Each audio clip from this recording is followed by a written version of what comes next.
¿Por qué hay gente que apoya ideas que van en contra de ellos mismos? ¿Cómo ciertos grupos de poder logran imponer sus ideas en la sociedad sin usar la fuerza? ¿Y de qué hablamos cuando hablamos de hegemonía? Eso y más en este episodio de tu podcast Política pa'l Pueblo.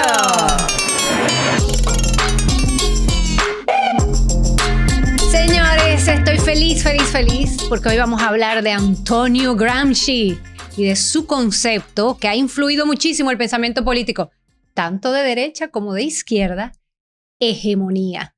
Ese concepto que plantea toda una forma distinta de entender el poder y que nos trae el pensador italiano Antonio Gramsci.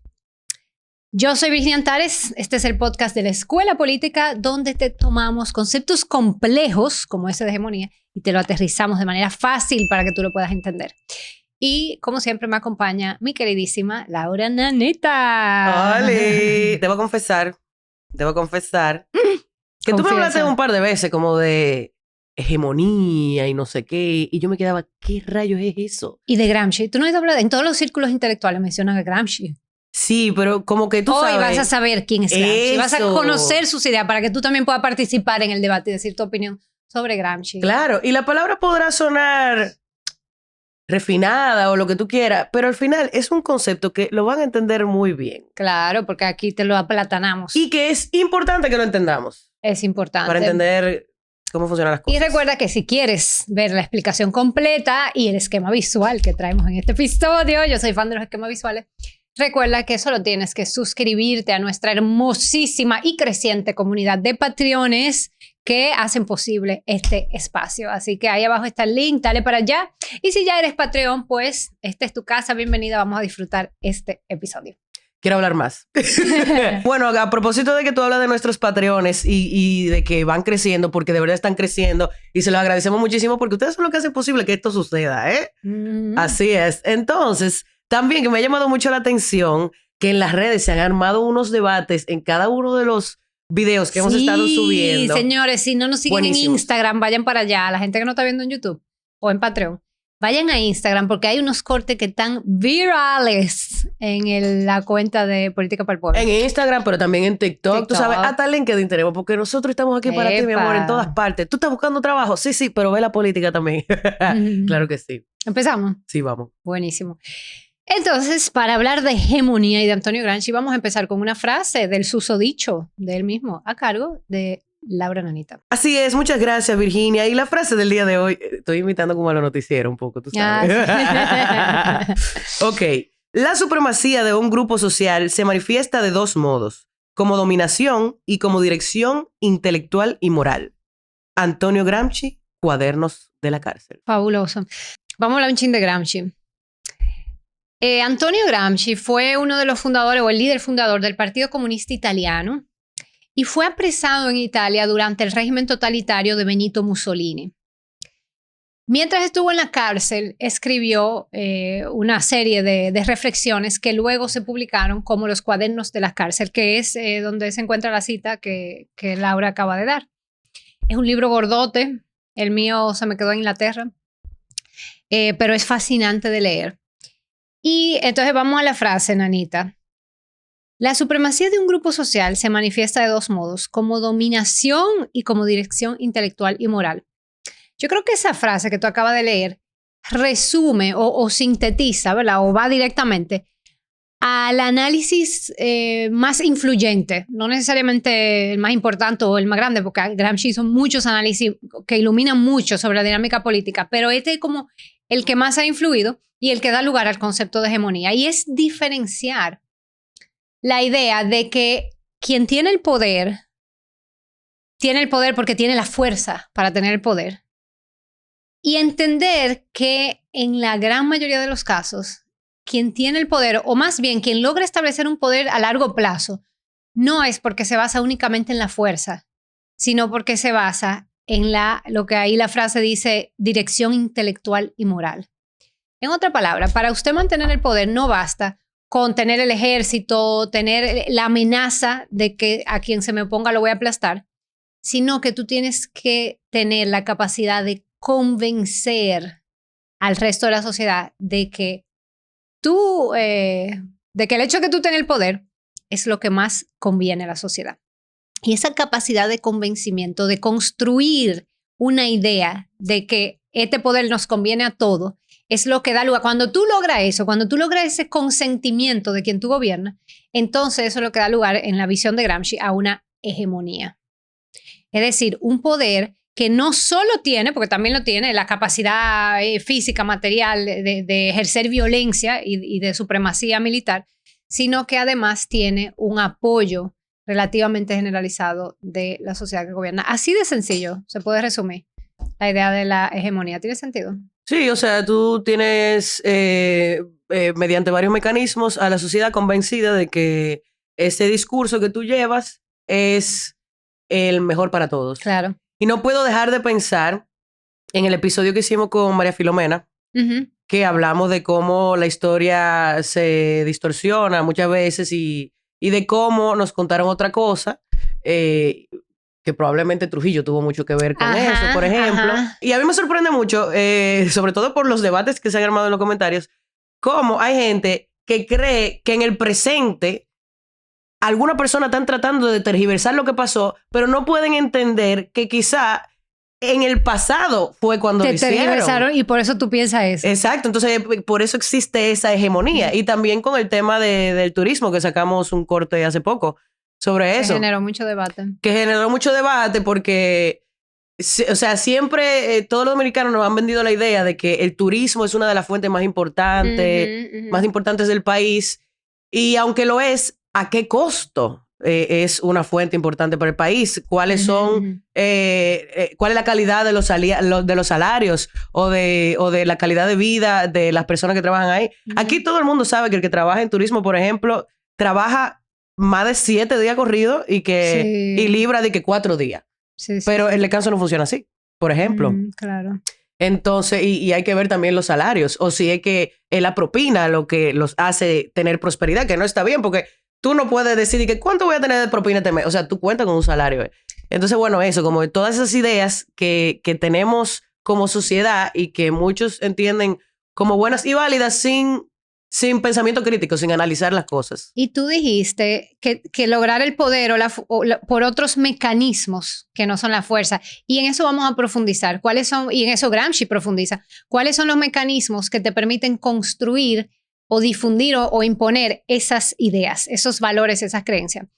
Pero antes de pasar de ahí, quiero que pasemos precisamente al concepto del día, que es hegemonía, que un poco ya lo dijimos en nuestras palabras, pero quiero traerles, como siempre, yo les traigo la definición del Diccionario de Geografía Humana de la editora Wiley Blackwell, que son geniales. Y ellos definen hegemonía de la siguiente manera: la capacidad de ejercer control por medios distintos a la fuerza coercitiva, que es lo que tú decías, por otros mecanismos. Es decir, ¿cuáles son esos mecanismos? Mediante la construcción de una aceptación y participación voluntaria de las masas en proyectos sociales que benefician a una élite. O sea, lograr que la masa apruebe, consienta y participe voluntariamente en un proyecto que en el fondo está beneficiando a otros, está beneficiando a una élite. La hegemonía consiste en la difusión de los valores y prácticas culturales de la élite de tal manera que estos se vuelven incuestionables. Y es incuestionable e importante.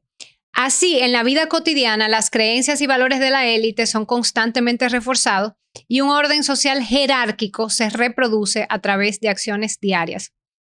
Este concepto fue desarrollado principalmente por Antonio Gramsci para explicar cómo las clases dominantes mantienen su poder no solo mediante la coerción del Estado, sino también logrando que su visión del mundo sea percibida como natural, de sentido común y legítima por amplios sectores de la sociedad. Esa es la definición del diccionario. Y fíjate, el hecho de que una idea sea incuestionable es lo que la convierte en sentido común. Y ese es otro concepto que Antonio Gramsci trae al debate político. El concepto de sentido común, que hay una frase que dice, es el menos común de los sentidos. El sentido común son precisamente esas ideas que en un momento dado, en una sociedad específica, en un momento histórico específico, se consideran naturales. Por eso, o el término, como decía el diccionario, incuestionable. O sea, son ideas que la gente comparte y da por sentado de manera natural. Cuando tú logras imponer esas ideas, construir, como dice Gramsci, construir un sentido común, entonces tú estás avanzando hacia una hegemonía. Quizá vamos a aterrizar eso con ejemplos, ¿verdad? Sí, pero en verdad me llama mucho la atención eso porque hace un tiempo para acá que yo me cuestiono eso del sentido común. Porque el sentido común depende mucho del contexto del que tú vengas. De lo que tú hayas aprendido, de todas esas cosas, qué sé yo. Siempre me acuerdo de un ejemplo que cuando yo trabajaba en publicidad, que a un diseñador yo le pedí una nube de texto. Y esta nube de texto en mi mente era como esta nube que salen en los cómics. Como que sale un pensamiento, o sea, que como que parece un pensamiento o lo que está diciendo esa persona y dice ahí lo que está diciendo esa persona. ¡Ábrame la puerta! Por ejemplo. Como una imagen de cómic. Entonces yo le pedí una nube de texto y el tipo fue tan gracioso porque me chocó demasiado. O sea, él creo que lo que hizo fue como que el contorno de una nube con texto, con letras. Claro, ese término tenía otro sentido para él. Exacto. No había un sentido común entre ustedes. Aunque normalmente en publicidad eso es lo que se maneja. Sí. No necesariamente eso es como la verdad absoluta. Y él estaba en lo correcto y yo también. Mi hermana, por ejemplo, en otro día que yo la acompañé en una capacitación que ella estaba, ella le pidió a la gente que dibujaran una llama, que dibujaran una planta, que dibujaran un reguero de cosas. Pero no le especificó. Tienen múltiples significados. Hubo gente que la llama la dibujó un fuego, pero hubo gente que dibujó el animal y estaban en lo correcto los dos. Claro. Entonces, por eso digo que el sentido común depende de tu contexto y no es tan común como asumimos. Depende de tu contexto, pero cuando hay ideas que se generalizan y se vuelven mayoritarias en un momento dado, entonces se puede decir que hay un sentido común. Siempre va a haber... siempre va a haber grupos que cuestionan las ideas dominantes. La clave de si la hegemonía se mantiene o no es que tanto esos grupos que cuestionan son marginales. Y bueno, me estoy adelantando un poquito porque vamos a ver cómo se combate en la hegemonía, pero cuando no hay un sentido común, cuando no hay una hegemonía, hay una disputa cultural por ese sentido común. Y nosotros estamos viviendo un momento así. Eso es importante decirlo. Pero vamos a llegar ahí, Yo siento como que hoy en día hay dos discursos paralelos, porque no es que la gente está analizando las cosas. La gente está reproduciendo discursos que apoyan otras cosas que creen. O sea, qué sé yo, vamos a ponerlo sencillo, de que si hay Escogido y Licey, y a ti te meten en la cabeza que no, que el Escogido es el mejor porque tal y tal y tal y tal y tal cosa. Como que la gente empieza a repetir eso mismo sin analizar las cosas. Tú sabes, entonces como que... Bueno, eso. Entonces mi punto es, ahí vuelvo a los mecanismos. Tú hablas de los mecanismos que construyen este sentido común, los mecanismos que difunden esta idea, y Gramsci los analiza. ¿Cuáles son esos mecanismos donde la gente aprende ese sentido común? Precisamente en el espacio que consideramos que no es político. Es decir, en la sociedad civil, en la familia, en las escuelas y universidades, en la prensa y medios de comunicación, en los espacios religiosos, en las actividades culturales. En todo ese mundo que en el de análisis político no entraba en el debate, porque no es político, Gramsci dice, señores, eso es terreno político. ¿Por qué? Porque ahí se construye el sentido común y las ideas que luego le permiten a un grupo dominante mantenerse en el poder y que todo el mundo lo apoye. ¿Ya? Sí, tú hablaste de ejemplos ahorita. O sea, como de que veamos ejemplos y creo que está bueno eso. Sí, yo tengo un ejemplo. Mira, yo creo que luego de la caída de la dictadura y de los 12 años de Balaguer, en nuestra sociedad se había construido un sentido común que criticaba la dictadura. A pesar de que no hubo justicia, a pesar de que el balaguerato fue una continuación de esa clase política, a nivel de ideas, de valores y de creencias, había un sentido común de que nunca más un Trujillo, nunca más una dictadura. Y yo creo, y de nuevo, siempre se mantuvieron grupos que cuestionaban esa idea, pero eran muy marginales. No tenían cabida en los medios de comunicación, en los espacios académicos, porque había un sentido común de que eso fue horrible y eso nunca debe repetirse. Hoy en día yo siento que ese sentido común está cuestionado. Creo que todavía mayoritariamente se comparte, no es que ha desaparecido, mucha gente sigue compartiendo esta idea, pero los grupos que cuestionan y que dicen, aquí hace falta otro Trujillo, o que pretenden reivindicar, cambiar la historia, reivindicar la dictadura, están tomando cada vez más fuerza. Sí. Entonces ahí hay un sentido común que se está empezando a quebrar de repente o que está entrando en disputa. Sí, ese es el otro discurso, tú ves, como que lo que yo te digo, como que tú ves que en los paneles de programa de radio y en otras plataformas, como que el discurso es uno o es otro y la gente reproduce esos dos, pero y normalmente son dos. Y qué buen ejemplo ese que tú das, porque por mucho tiempo yo sentí como que todos estábamos de acuerdo en que la dictadura estuvo mal. Exacto. Y como que eso se ha visto divorciado de Balaguer. Como que yo siento que la gente, que mucha gente como que no conecta. Que Balaguer fue títere de Trujillo. Sí. Tú sabes, y fue la continuación de la dictadura. Exacto. Y yo creo que ahí hubo un trabajo de hegemonía en el gobierno de Balaguer. Sí. De hegemonía con fuerza, porque se eliminó a mucha gente que estaba en contra del gobierno de Balaguer. No, eso te iba a decir. En realidad, yo no hablaría de hegemonía en los 12 años de Balaguer, porque el uso de la fuerza que tuvo que hacer fue brutal. Porque para que haya hegemonía no puede haber violencia. No que no puede haber. Siempre, normalmente el Estado ejerce violencia, pero la ejerce de manera marginal. No es el arma principal que tú necesitas. ¿Dónde yo veo que sí se construyó una hegemonía fuerte? El PLD.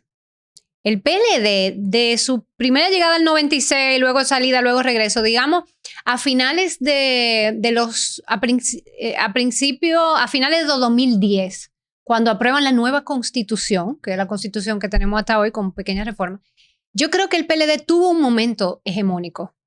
Siempre hubo grupos que lo criticamos, yo fui parte de las protestas, pero éramos marginales. Ellos no tenían una necesidad de ejercer más que ciertos niveles de represión, pero tú sabes, había un apoyo generalizado. Sí. Y esa hegemonía se empieza a destruir con esos grupos que éramos marginales cuando empezamos a tomar fuerza, sobre todo cuando viene el momento de Marcha Verde. Que esas protestas, que éramos grupos de decenas, quizás cientos de personas, se comienza a convertir en miles, decenas de miles de personas, ¿no? Cientos de miles. Aquí se habla de que marcharon 300,000 personas en Marcha Verde. O sea, ellos perdieron la legitimidad. Que sí la tenían, tú me confirmas, en el primer gobierno de Leonel, por ejemplo.